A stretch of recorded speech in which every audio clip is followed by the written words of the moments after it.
Mesdames et messieurs, je vous souhaite un beau bonjour. Aujourd'hui, pour cette belle journée, je vous invite à écouter le cours numéro 6 qui est présenté sur les différentes dimensions. Je vais laisser un petit peu défiler les photos pour que vous voyez un peu le contenu du cours d'aujourd'hui. D'accord? Ce qu'il faut comprendre, c'est qu'il y a 7 dimensions que les gens peuvent obtenir, mais en réalité, il y en a 12 dans notre univers, dans notre galaxie, que l'humain est capable de ressentir, de refléter et de devenir. D'accord? Donc, nous allons commencer de 1 à 7. La première dimension est celle-ci. Vous voyez un volcan en éruption, un volcan à sa plus grande splendeur. Cet élément est l'élément du feu. Cet élément est le premier élément. Ce qu'il fait, il va créer par la lave, que nous allons voir ici, par cette lave, va créer éventuellement, vu qu'elle est en état de feu, à un moment donné, elle va se refroidir, elle va durcir et elle va créer du lacma, mais elle va créer aussi une forme de pierre, ok? Qu'on appelle des pierres volcaniques, d'accord? C'est la première manifestation de pierre. Donc, c'est la première dimension. Cette pierre vit dans un sens. Pas vit avec un battement de cœur, pas vivante, elle n'a pas d'âme, ci pis ça. Non, mais elle fait un geste qui est de contracter et de décontracter. Donc, quand elle est à l'expansion de la forme de lave, et elle brûle, elle brûle, elle brûle, elle décontracte pour devenir un liquide, mais qui est sous forme de feu, une lave. Mais quand elle durcit, elle contracte sous la forme d'une pierre par le froid. Donc, c'est la première dimension. Voilà, c'est ça que ça veut dire, la première dimension, vous la voyez. Maintenant, nous allons passer à la deuxième dimension. La deuxième dimension, c'est, je vais vous trouver ça, voilà, c'est ce que nous appelons les végétaux. Les végétaux par excellence. C'est quoi exactement les végétaux par excellence? C'est simplement qu'il n'y a que des mammifères ou des arbres ou des végétales ou bien des fleurs ou des plantes, mais il n'y a pas encore forme d'animal. Il y a quelques insectes, ou presque pas, plutôt sous forme de microbes, ok, qui se retrouvent aussi dans l'eau, qui est ici. Vous voyez ici le beau lac avec les arbres du Québec. Donc vous voyez ici, encore, il n'y a pas encore de vie, il n'y a pas de poisson encore de créé. Bien sûr que dans la troisième dimension, va y avoir du poisson. Mais dans la deuxième dimension, il n'y a que les végétaux. Aucun animal, rien. Tout est encore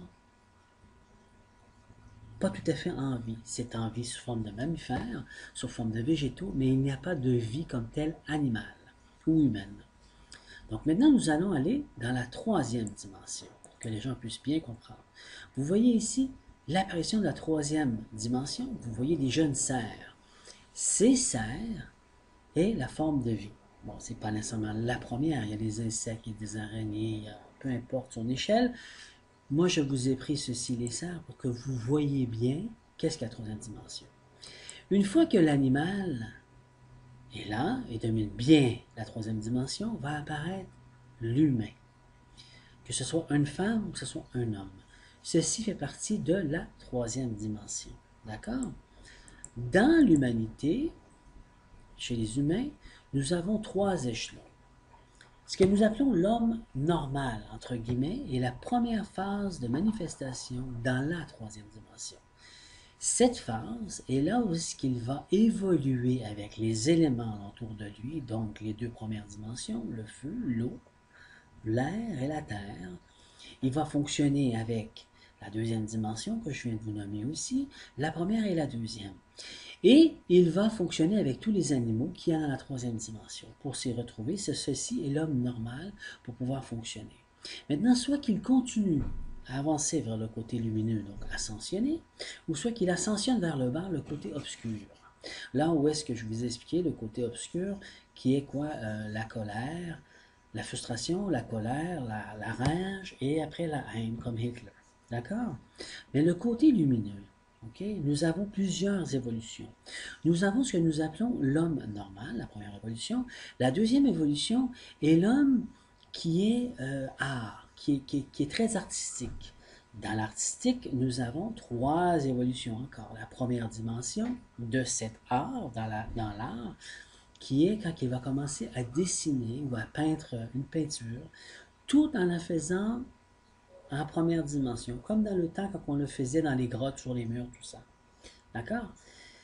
Il y a différents dessins. Le deuxième dessin, c'est quand que c'est en deuxième dimension. La figure commence à prendre forme et elle bouge un peu plus. Ou on sculpte un petit peu.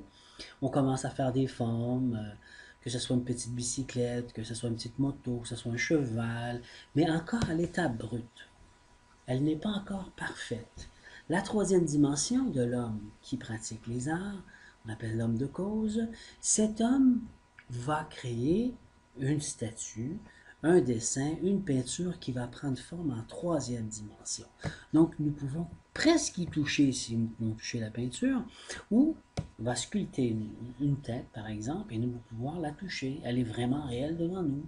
Nous avons l'impression d'être devant une autre main ou un autre animal, peu importe ce que le sculpteur ou l'artiste a créé. D'accord? Ensuite, par la suite, nous avons, ça vous parle un peu de Léonard da Vinci un peu. Nous avons aussi, par la suite, l'homme qui commence à penser et se connecter, on appelle le génie. Il commence à trouver plein de machines, plein de sciences. Il commence à comprendre. Et comprendre comment créer une machine, comment pouvoir travailler avec ce qu'il y a alentour de lui. Celui-là, on l'appelle l'homme génie. Après ça, on a une autre forme d'homme, que lui, c'est l'homme qui est très avancé scientifiquement parlant, comme Einstein, Léonard da Vinci, là où était. Pardon. Une fois que ceci est bien acquis et bien compris dans la troisième dimension, nous avons ce que nous appelons la quatrième dimension. Voilà, donc je vais recommencer ici pour vous montrer. La première dimension, le premier chakra se pose ici au coccyx, d'accord? C'était le rouge. Le deuxième chakra ici que vous voyez, le orange, ok, qui se pose à la hauteur des organes génitaux, celui qui était le monde végétaux, la deuxième.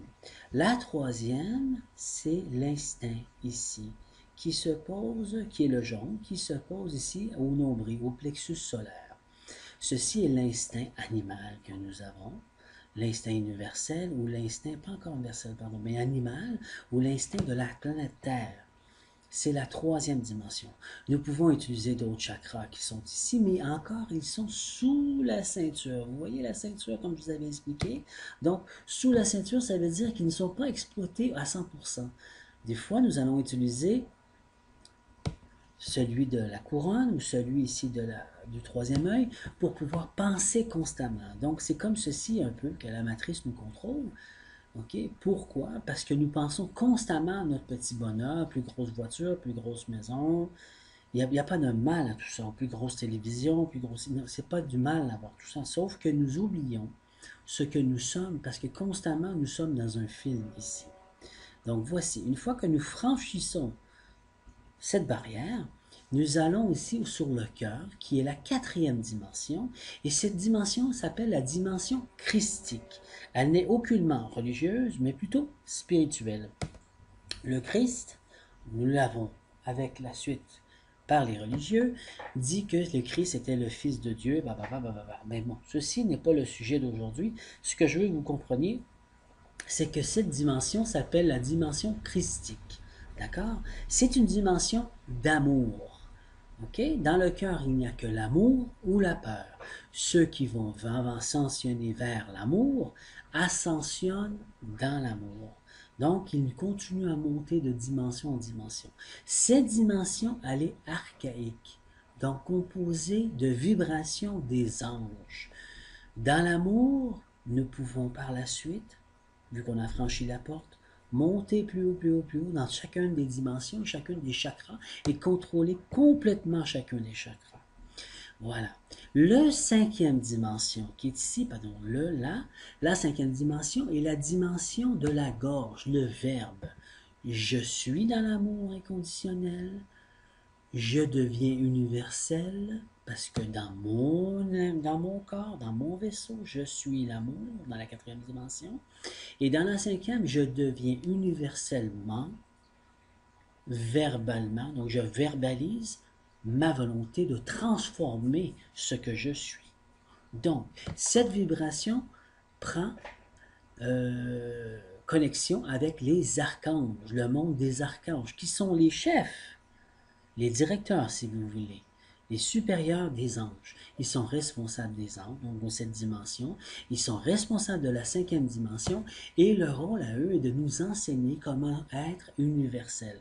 Donc nous parlons, par le verbe, d'un langage plus cosmique, universel. D'accord? Ensuite, nous avons une autre vibration qui est la sixième vibration. Cette vibration est la visualisation cosmique.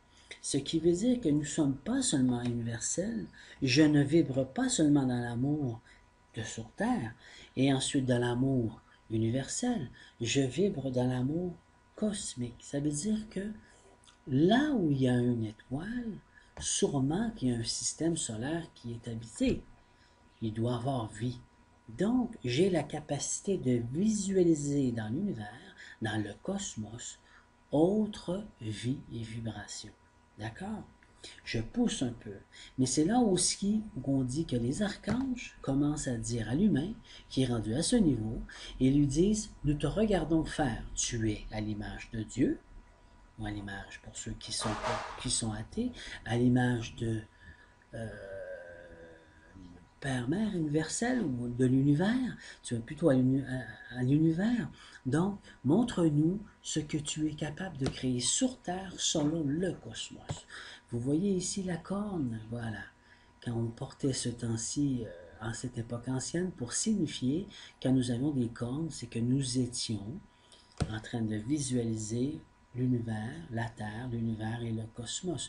Nous avions des antennes, donc nous avons reflété sur les cornes pour montrer l'énergie universelle, l'énergie cosmique plutôt. Et nous avons ici le dernier chakra, qui est le chakra, qui est la dernière dimension, la septième dimension, là où ce que nous fusionnons avec toute la galaxie tout entière, tout l'univers, et c'est là que nous sommes incarnés ici sur Terre avec les racines, conscients que je suis connecté à la source universelle. Vous voyez ici à votre gauche et à votre droite, nous manifestons le non manifesté. Ce cinquième élément, qui est la couleur violette, est là où ce que nous prenons énergie, force et puissance à travers le chakra de la couronne qui est ici à 1000 pétales. Donc les communications se font universellement par là. Mais pas seulement communication, nous recevons, nous créons et nous vibrons différemment. Le plus grand mystère des mystères, le plus grand secret des secrets, comment se fait-il qu'il y a tant de vestiges de civilisations antérieures et qu'ils ont fait des monuments extraordinaires sur Terre et nous disons que ça a été fait à la pioche et à la main et avec un marteau et un ciseau de cuivre? Je m'en excuse, mais absolument pas. Nous sommes tous unis universellement parlant, même cosmique parlant, donc la sixième dimension, la septième, et voici comment nous pouvons obtenir tout pouvoir, toute création, toute possibilité est finie grâce à la septième vibration. Une fois que celle-ci est obtenue, nous continuons à monter jusqu'à la 12e vibration. Bien sûr, sur Terre, c'est possible de vibrer jusqu'à la 12e vibration. Mais à ce niveau, des gens comme Jésus, Moïse, Mohammed a été une preuve incarnée ici sur Terre. Akhenaton, en Égypte ancienne, nous en avons eu plusieurs. Nous avons eu plusieurs personnes qui ont manifesté et qui ont vibré un certain niveau de conscience. Donc voici ce qu'est les dimensions. J'espère que ça sera plus clair pour vous. Quand que les gens vous disent « Nous avons quitté la troisième dimension, nous allons vers la quatrième ». Ceci fut passé en 2012. Maintenant, nous disons « Nous sommes dans la quatrième dimension » et il y a encore des gens de la troisième dimension qui viennent vers la quatrième. Mais il y a des gens qui sont rendus dans la cinquième dimension. Quatrième dimension, nous pensons avec l'amour et non plus la peur. Troisième dimension, c'est l'instinct. La peur ou l'amour? Qu'est-ce que je fais? La peur ou l'amour? Quatrième dimension, l'amour. Le monde archaïque, des anges. La cinquième dimension, le monde des archanges. Voici où ce que les humains s'en vont. Quand nous vibrons doucement comme un archange dans la cinquième dimension, nous pouvons mettre de l'ordre sur notre planète quand nous sommes conscients que dans notre univers, ça ne peut plus durer. Je ne suis pas pour détruire ma propre planète que je vis, je veux faire ma petite part consciemment pour apporter. Voici ce qu'est la dimension. Voici ce que nous apportons. Et ainsi de suite. J'espère que tout ceci vous a aidé à vous éclaircir. Ça m'a fait vraiment plaisir. Je vous souhaite une bonne fin de journée et je vous invite à venir voir le 7e cours qui est sur les planètes et leur influence et leur énergie. Je vous remercie à tous. Bonne fin de journée.